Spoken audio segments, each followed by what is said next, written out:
Le cochon était très fatigué. Oh mon Dieu, dit-elle à ses 3 petits cochons, je ne peux plus faire tout ce travail. Je crains que vous devez quitter la maison et de faire votre propre chemin dans le monde. Ainsi, les 3 petits cochons partirent. Le premier petit cochon rencontra un homme portant une botte de paille. Excusez-moi, a déclaré le premier petit cochon poliment, auriez-vous s'il vous plaît me vendre une partie de votre paille afin que je puisse faire une maison? L'homme accepte volontiers et le premier petit cochon alla trouver un bon endroit pour construire sa maison.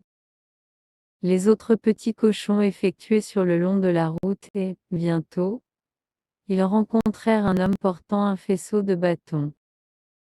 Excusez-moi, a déclaré le deuxième petit cochon poliment, auriez-vous s'il vous plaît me vendre quelques bâtons afin que je puisse construire une maison? L'homme accepte volontiers et le petit cochon dit au revoir à son frère. Le troisième petit cochon ne pense pas beaucoup de leurs idées.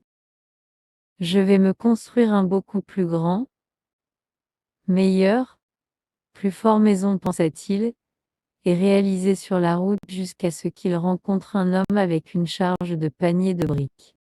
Excusez-moi, le troisième petit cochon dit poliment que sa mère lui avait appris, s'il vous plaît, pouvez-vous me vendre des briques afin que je puisse construire une maison? Bien sûr, dit l'homme, où voulez-vous que je les décharge? Le troisième petit cochon a regardé autour et a vu une belle parcelle de terre sous un arbre. Là-bas, s'il vous plaît, il a souligné. Ils ont tous mis au travail et par nuit la maison de paille et de la maison de bâton ont été construits, mais la maison de briques a été commence tout juste à élever au-dessus du sol. Les premiers et seconds petits cochons riaient. Ils pensaient que leur frère était vraiment stupide d'avoir à travailler si dur quand ils eurent fini. Cependant, quelques jours plus tard, la maison de briques a été achevée et avait l'air très intelligent avec les fenêtres brillantes, une petite cheminée soignée et un heurtoir brillant sur la porte. Une nuit étoilée, peu de temps après qu'ils avaient installé, un loup a été à la recherche de nourriture. À la lueur de la lune, il aperçut la maison de la première petit cochon de paille. Il se glissa jusqu'à la porte et appela. Petit cochon, laisse-moi entrer. Non, non, par les cheveux de mon menton chini-menton, répondit le petit cochon. Alors, je vais feuilleter et je vais souffler dans votre maison, a déclaré le loup qui était un grand méchant, en quelque sorte, avide de loup. Et il souffla dans la maison, mais le petit cochon enfuit aussi vite que ses trotteurs pouvaient le porter et se rendit chez le deuxième petit cochon à cacher. La nuit suivante, le loup était encore plus fin et il a vu la maison de bâton. Il se glissa jusqu'à la porte et appela. Petit cochon,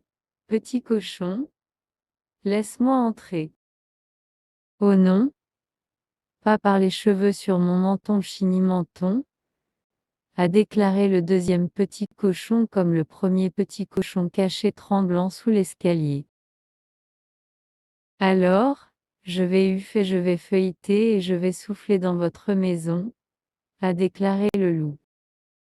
Et il souffla dans la maison, mais les petits cochons enfuient aussi vite que leurs trotteurs sauraient les transporter et se rendit à la maison de la troisième petit cochon à cacher. Qu'est-ce que je vous dis? Dit le troisième petit cochon, il est important de construire des maisons correctement, mais il les a accueillis et ils ont tous installé pour le reste de la nuit. La nuit suivante, le loup était encore plus fin et se sentir plus grand et plus méchant que jamais. Rôdé autour, il est venu à la maison de la troisième petit cochon. Il se glissa jusqu'à la porte et appela. Petit cochon, laisse-moi entrer. Oh non, pas par les cheveux sur mon menton chigny-menton, a déclaré le troisième petit cochon alors que le premier et le second petit cochon étaient tremblants sous l'escalier. Alors, je vais feuilleter et je vais souffler dans votre maison, a déclaré le loup. Et il souffla, et il gonflait et il a soufflé, mais rien ne se produisit. Alors, il souffla et il soufflait et il a soufflé à nouveau, encore plus difficile, mais toujours rien ne se passait. La maison de briques est restée ferme.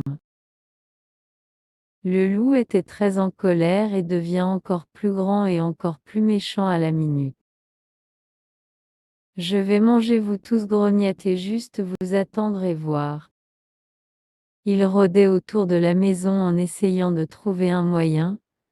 Les petits cochons tremblaient quand ils ont vu ses grands yeux regardant à travers la fenêtre.